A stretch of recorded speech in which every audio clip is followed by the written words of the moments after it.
Well, tragedy has struck the B-25J project. It's okay. The model's all right. I didn't drop it and break it. I didn't break off any of the guns yet. But this model had a really nice, at least I thought, mask so that I could do this color scheme right here. Let's just see that up close, that bat. So that was a mask or a stencil that I had to peel off of a sheet of paper and put onto the model and then paint that blue on there. I'd already done the engine cowlings, or the front end of the engine cowlings, this same color blue. And so I started working on that, and I peeled that stencil off, and unfortunately it didn't really show me where to put the stencil. So in the process of trying to figure out where the stencil went, I wound up screwing up the stencil, and I tried to cut it. Sorry. I tried to cut it and put it on a piece at a time, which that's what I should have done to begin with. But it didn't really show where the stenciling was supposed to start, where it was supposed to end. I mean, obviously I have a picture there, but it was just too difficult for this modeler to figure out. So unfortunately, I lost my license to stencil. No, that's not really true.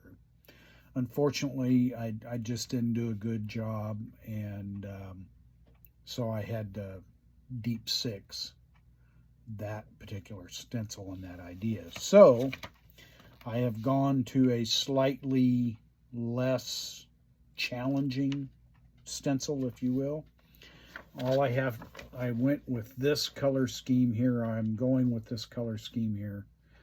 And all I have to do is that yellow beak right there, and then the rest is all a decal or a decal, whichever you prefer. And then, of course, I had to repaint the front of the engine cowlings to yellow, which I just got that done. And, you know, that turned out pretty good. So, try as I might, I couldn't get that stencil on, and I'm not going to be able to do the bat design, which makes me pretty sad, because this is the second aircraft that I've tried to do that has that bat design that I have failed miserably. The first was an Accurate Miniatures 1/48 scale. I had some serious problems with the turret, and I finally just shelved the project. And this one, the model is all gone together really well. It's just that silly stencil. And I think if I'd had a little bit more idea of where that stencil needed to go, I could have done it.